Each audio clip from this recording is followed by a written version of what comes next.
এইভাবে দেখা যায় না, সাধনা করতে হয়। মহান মালিকের নূর দর্শন পাওয়া যায়, তার মূর্তি হয় না, বেদে কথা লেখা আছে। মুসলমানের ছেলেরা, আমরা আল্লাহকে দেখেছি বাবা, আল্লাহকে দেখেন আপনারা? আল্লাহকে দেখা যায় মধুর মিষ্টির দিকে তাকালে দেখতে পাওয়া যাবে এক আল্লাহর কুদরতি বিদ্যমান। দুধের সাদার দিকে লক্ষ্য করে দেখেন, এক আল্লাহকে দেখতে পাওয়া যাবে, এক আল্লাহর কুদরতি বিদ্যমান। নদীর ঢেউর দিকে তাকিয়ে দেখো, এক আল্লাহকে দেখা যাবে। জোয়ার ভাটা কেমনে হয় চিন্তা করো, এক আল্লাহর কুদরতি বিদ্যমান। আসমানের দিকে তাকাও, জমিনের দিকে তাকাও, বান্দা নিজের চেহারা নিয়ে রিসার্চ করো, সর্ব জায়গায় দেখতে পাবে আল্লাহু আল্লাহ। ওয়াসিরু ফিল আরদি ফানজুরু কাইফা কানা আকিবাতুল মুকাজ্জিবিন। আসমানে দেখো, জমিনে দেখো, যেদিকেই তাকাবে বান্দা সর্বদাই সর্ব জায়গায় এক আল্লাহর কুদরতি বিদ্যমান। আচ্ছা মানুষ বলো দেখি, রাত্রি কেন কালো?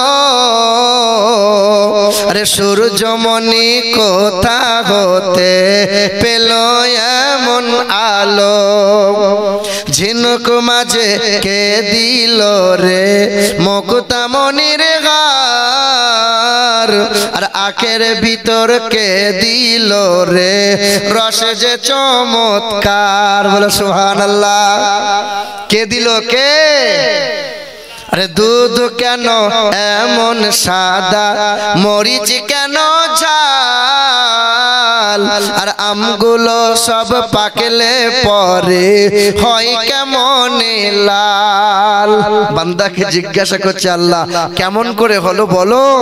আল্লাহ মানো না? সন্ধ্যাবেলায় আকাশ ঘিরে তারার আবির্ভাব। আরে মিষ্ট জলে পূর্ণ কেন গাছের কচি ডাব? ডাব খেয়েছেন আপনারা? কাটবেন, কাটতে কাটতে নরম অংশ এসেছে, একটু আঙ্গুলে করে টিপে দেবেন, ফিচকিরি দিয়ে পানি বেরিয়ে যাবে, মানে পানিতে পরিপূর্ণ ছিল। কোন কোম্পানির জিনিস ওটা? আল্লাহর। পৃথিবীর কোম্পানির প্রোডাক্ট আপনি কিনবেন, টুথপেস্ট কিনবেন, আপনি কলগেট কিনবেন, চিপস কিনবেন, অর্ধেক মাল তো অর্ধেক হাওয়া ভরা। কি বলছেন বলেন? হ্যাঁ, আল্লাহ বলছেন আমি যা দিয়েছি সম্পূর্ণ হাওয়া নাই।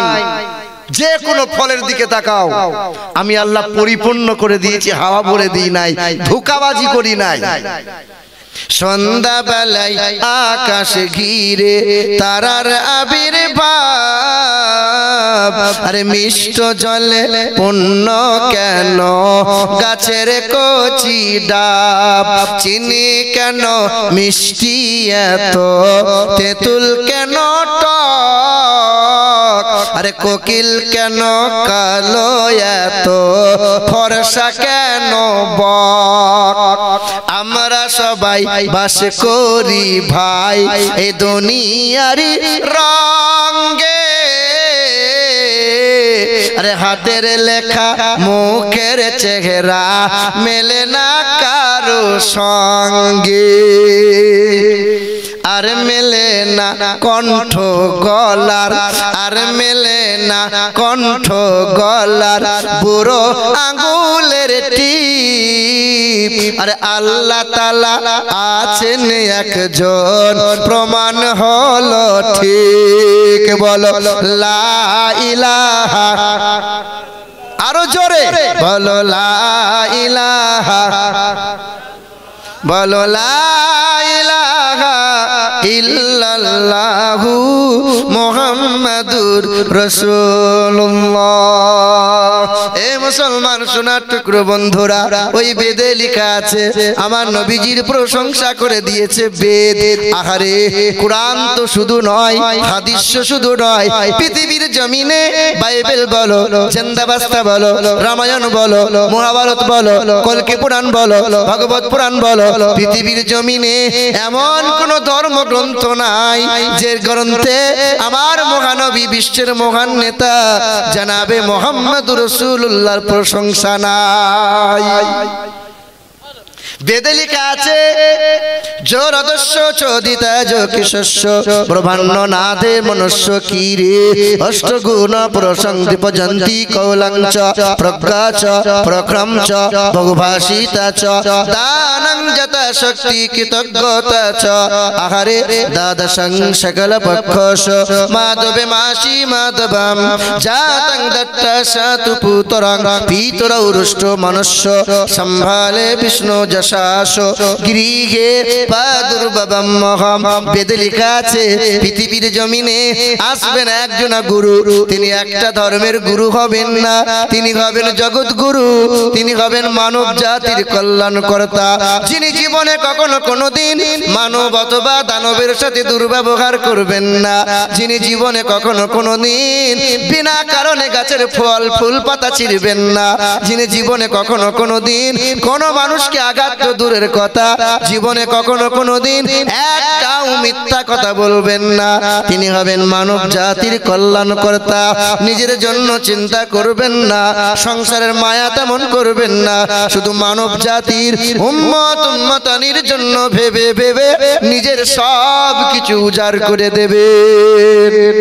দ্বাদশং সকল পক্ষস মাধবে মাসি মাধবাম, তিনি আসবেন মাধব মাসের দ্বাদশ তিথিতে, তিনি আসবেন সাম্বালা শহরে, তিনি আসবেন সাম্বালা শহরে। তার বাবার নাম হবে বিষ্ণু যশা, তার বাংলা করলে হবে আল্লাহর দাস, তার মায়ের নাম হবে সুমতি, তার বাংলা করলে হবে সুন্দরমন, তার বাবার নাম হবে আব্দুল্লাহ, তার মায়ের নাম হবে আমিনা, তার দাদার নাম হবে আব্দুল মুতাল্লিব, তার দাদির নাম হবে নাতিজা বিনতে কাপ্পাব, তার নানার নাম হবে আব্দুল ওয়াহাব জুহুরি, তার নানির নাম হবে বারিরা, তার দুধ বাবার নাম হবে হারিস, তার দুধ মায়ের নাম হবে হালিমা, তার দুধ ভাইয়ের নাম হবে আব্দুল্লাহ, তার পিতার নাম হবে আব্দুল্লাহ, তিনি হবেন নূর নবী জানাবে মুহাম্মদুর রাসূলুল্লাহ। জোরে বলি সুবহানাল্লাহ। এ মুসলমান, আল্লাহ পাক জানিয়েছেন বান্দা যে নবীর নামকে পৃথিবীর কোনায় কোনায় রেখে দিয়েছে, পৃথিবীর সব গ্রন্থে নবীকে রেখে দিয়েছে। তোমরা যদি আদর্শবান ডাক্তার হতে চাও, পৃথিবীর জমিনে যদি প্রিয়তম কল্যাণ ও কামিয়াবি লাভ করতে চাও, আহারে আমি আল্লাহ পাক জানিয়ে দিই মা আতাকুমুর রাসূল ফাকুযুহু ওয়া মা নাহাকুম আনহু ফান্তাহু। আদর্শবান ডাক্তার হতে চাও, আদর্শবান মাস্টার হতে চাও, কল্যাণ ও কামিয়াবি যদি লাভ করতে চাও, আমি আল্লাহ পাক জানিয়ে দিই পারা নম্বর 28 সূরার নাম সূরা হাসর আয়াত নম্বর 7 পৃষ্ঠা নম্বর 5 লাইন নম্বর 8 আমার আল্লাহ পাক জগতের মানুষকে জানিয়ে দেয় মা আতাকুমুর রাসূলু ফাকুযুহু ওয়া মা নাহাকুম আনহু ফান্তাহু। আমার নবী তোমাদেরকে যা দেবে তা তোমরা জলদি করে গ্রহণ করে নিও, আমার নবী যেটা নিষেধ করে তা থেকে নিজেকে দূরে সরিয়ে নিও। আমি আল্লাহ পাক জানিয়ে দিই ইয়া আইয়াতুহান নাফসুল মুতমাইন্না ইরজিই ইলা রাব্বিকি রাদিয়াতাম মারদিয়া ফাদখুলি ফি ইবাদি ওয়াদখুলি জান্নাতি।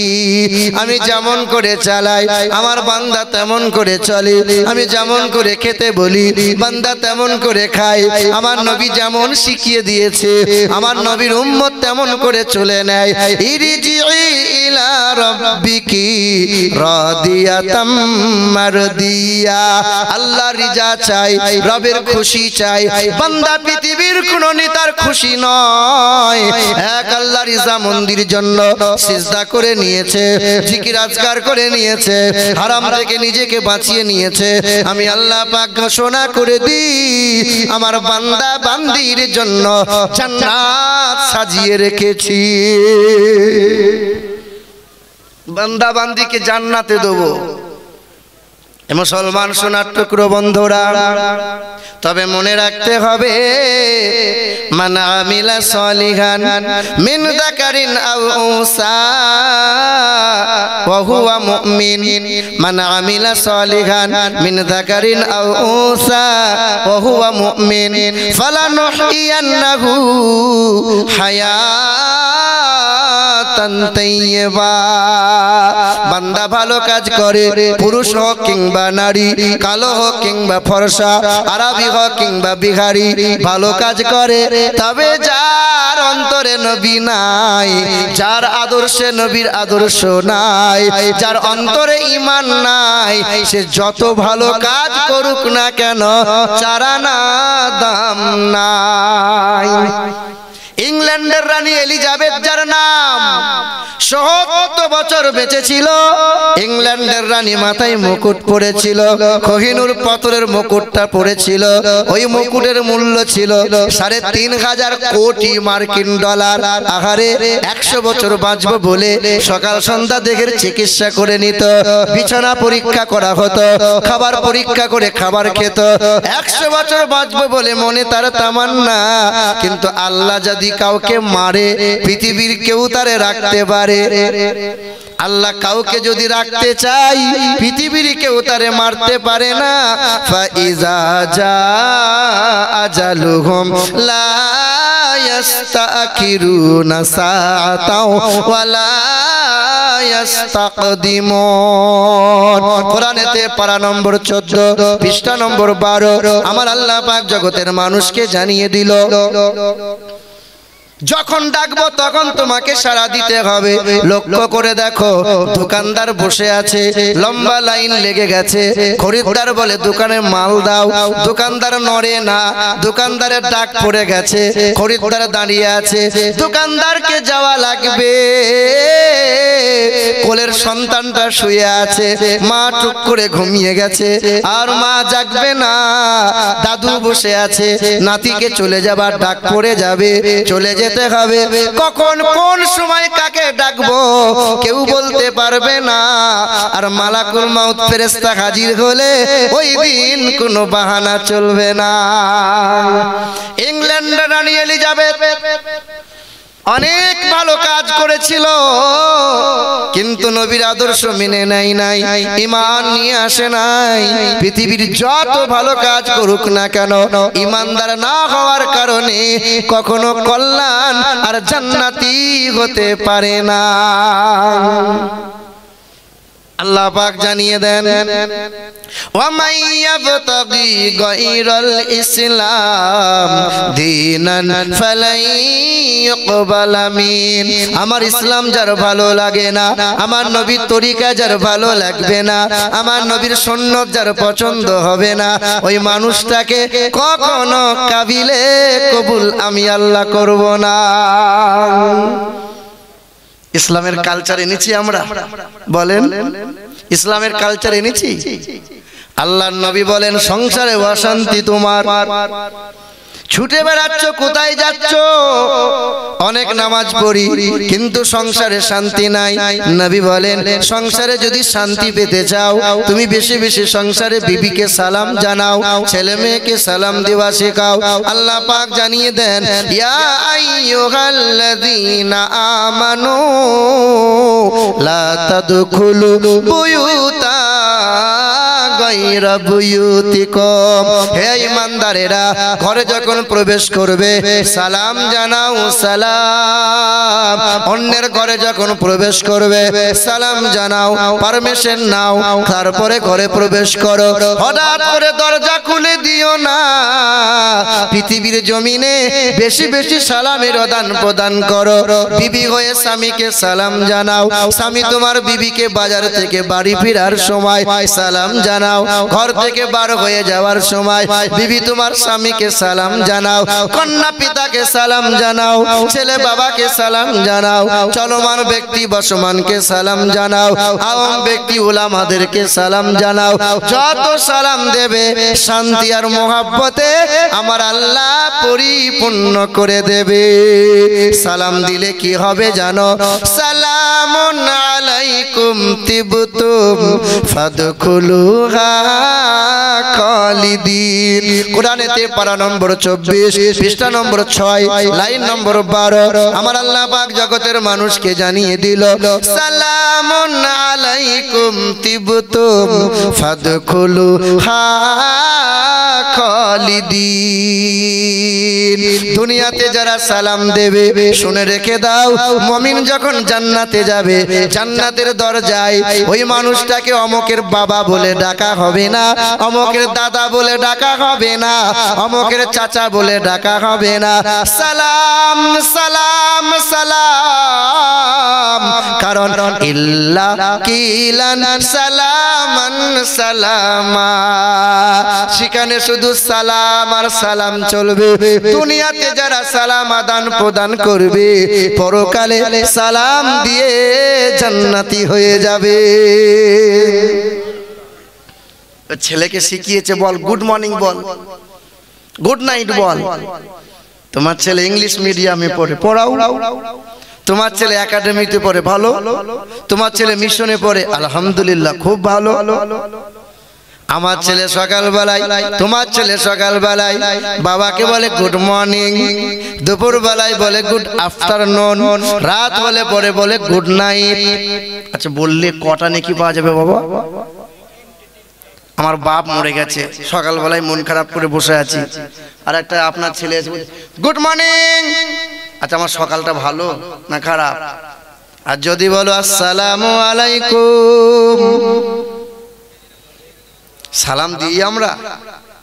সালাম তো একবার দেবো। কাল আপনি বউকে সালাম দেবেন বাড়িতে গিয়ে, আসসালামু আলাইকুম জরিনার মা, তা আপনার বউ বলবে মরণ হয় না ঢং করে সালাম দিচ্ছে, বলবে কি বলবে না? কেন বলুন তো? জীবনে তো আপনি সালাম দেন নাই কোনোদিন, হঠাৎ করে সালাম দিলে তো বলবি। সালাম আপনি একবার দিয়েছিলেন, কবে? লাল টুকটুকে একটা পাঞ্জাবি পরেছিলেন, মাথায় একটা বড় টুপি পরেছিলেন, যেদিন বিয়ে করতে গেছেন মুখে রুমাল দিয়ে বসেছিলেন। শাশুড়ি তাকিয়ে দেখে পাথর নড়ে, তোমার জামাই নড়ে না। সাংঘাতিক। শাশুড়ি মনে করে সাংঘাতিক হুজুরের সাথে বিয়ে হচ্ছে রে। একবার সেই দিন সালাম দিয়েছিলেন, কথা বলেন না কেন? জীবনে আর কোনোদিন সালাম দেওয়া হলো না। এ মুসলমানের ছেলেরা, এ নওজোয়ান যুবকেরা, সালাম বেশি বেশি করে দাও। কিছুদিন আগে একটা মহিলা আমাকে বলছে হুজুর এটা তাবিজ দেন না। কেন? বলে আমার স্বামী বাড়ি এলেই না শুধু আমার সাথে খারাপ ব্যবহার করে, খুব কথা বলে। তা আমি চিন্তা করে দেখছি মেয়েটার যা কথা, আমারই তো জ্বলন হচ্ছে, তোর স্বামীর কি হবে তাহলে?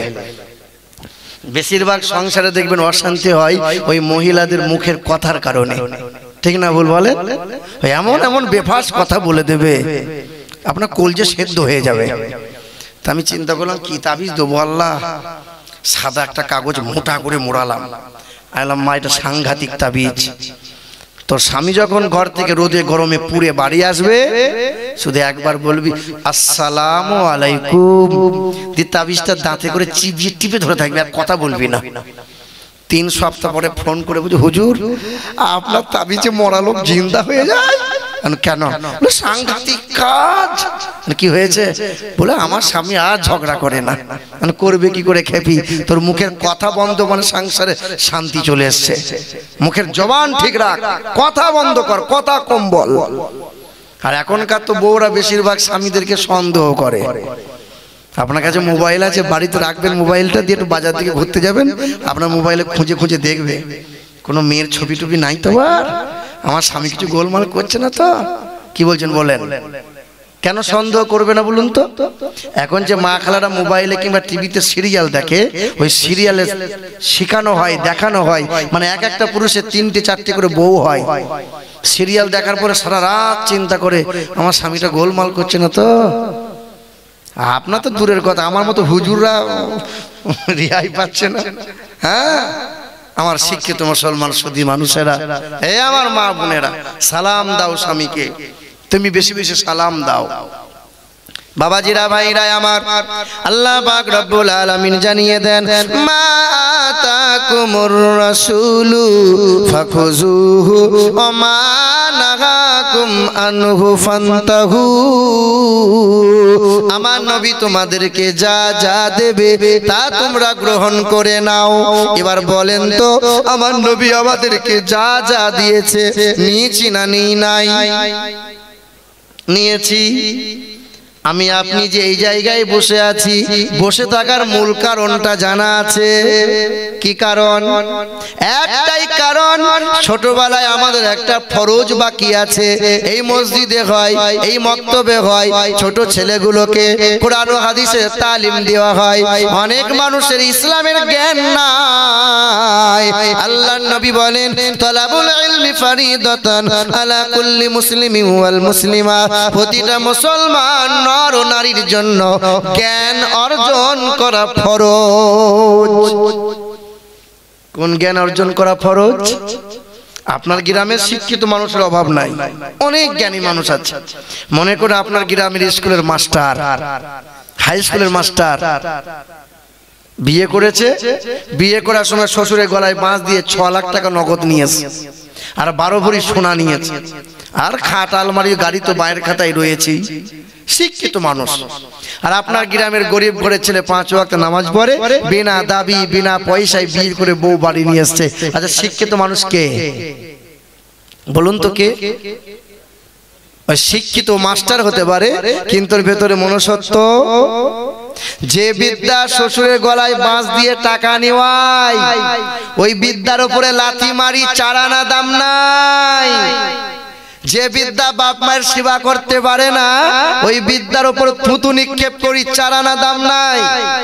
যে বিদ্যা ভাইয়ের হক মেরে খায়, যে বিদ্যা লটারি আর সুদের কারবার করে, যে বিদ্যা মদ পান করে, যে বিদ্যা নোংরা কাজে লিপ্ত হয়, ওই বিদ্যার আবার দাম আছে। ওই বিদ্যাটা অর্জন করো, ওই জ্ঞানটা অর্জন করো। যে জ্ঞানটা অর্জন করলে পরে বড়কে শ্রদ্ধা, ছোটকে স্নেহ, ওলামাদেরকে সম্মান, মা বাবার সেবা, ভাইয়ের হক আদায় করা, প্রতিটা বিষয়ে তাকে লক্ষ্য করিয়ে দেয়, মনে করিয়ে দেয়। আচ্ছা বলেন, আপনার গ্রামে হিন্দু ভাইরা দুর্গা পুজো করে, দুর্গা পুজোর দিনে ওই প্রসাদ টোসাদ অনেক সময় হয় না, ভাব ভালোবাসা থাকে, বলে আব্দুর রহমান ভাই তোমার সাথে খুব মিল মহব্বত, এই দুর্গা পূজার একটু প্রসাদ নিয়ে এসে নাও না। আচ্ছা, মুসলমান এই হিন্দুদের প্রসাদ খাওয়া যাবে? আচ্ছা, কেন যাবে না বলুন তো? ইন্নামা হাররামা আলাইকুমুল মাইতাতা ওয়াদ-দামা ওয়া লাহমাল খিনজির ওয়া মা উহিল্লা বিহি লিগাইরিল্লাহ। নিশ্চয়ই মৃত্যু মাংস আর প্রবাহিত রক্ত আর শুকরের মাংস আর আল্লাহ ব্যতীত অন্যের নামে যাহা উৎসর্গ করা হয় তাহাই হলো হারাম। আচ্ছা, মনে করুন বিসমিল্লাহি আল্লাহু আকবার বলে মুরগিটা জবাই করতে করতে মাথাটা আলাদা হয়ে গেছে। আচ্ছা, হয় কি হয় না বলেন? আপনি চিন্তা করতেন টাকা দিয়ে মুরগিটা কিনলাম, ফেলে দেবো, টুক করে ব্যাগে ভরে নিয়ে বাড়ি নিয়ে চলে এলেন। সালমার মা বলছে, হ্যাঁ গো, মাথা আলাদা করে দিলে তুমি? কেউ দেখতে পায়নি, চালা। আচ্ছা বলেন, মুরগির মাথা যদি আলাদা হয়ে যায়, এই মুরগিটা খাওয়া যাবে কি যাবে না? কি বলছেন? যাবে? কি আপনারা কি বলছেন, যাবে কি যাবে না? কিছু মানুষ যাবে, কিছু মানুষ যাবে না। যাবে? হ্যাঁ, মাথা আলাদা হলেও অসুবিধা নাই। 3টে নালী কাটতে হয়, কণ্ঠনালী, খাদ্যনালী, শ্বাসনালী। তার 3টে নালী কাটলে দেহের রক্তটা ভালোভাবে বার হয়ে যায়। অর্থাৎ কোন রকম বিসমিল্লাহি আল্লাহু আকবার বলে যদি জবাই করেন, মাথা যদি আলাদা হয়ে যায়, তাতে অসুবিধার কোনো কারণ নাই, খাওয়া যায়। এই যেটাই বলছিলাম, মুসলমান তোমাকে হারাম আর হালালটা চেনা লাগবে।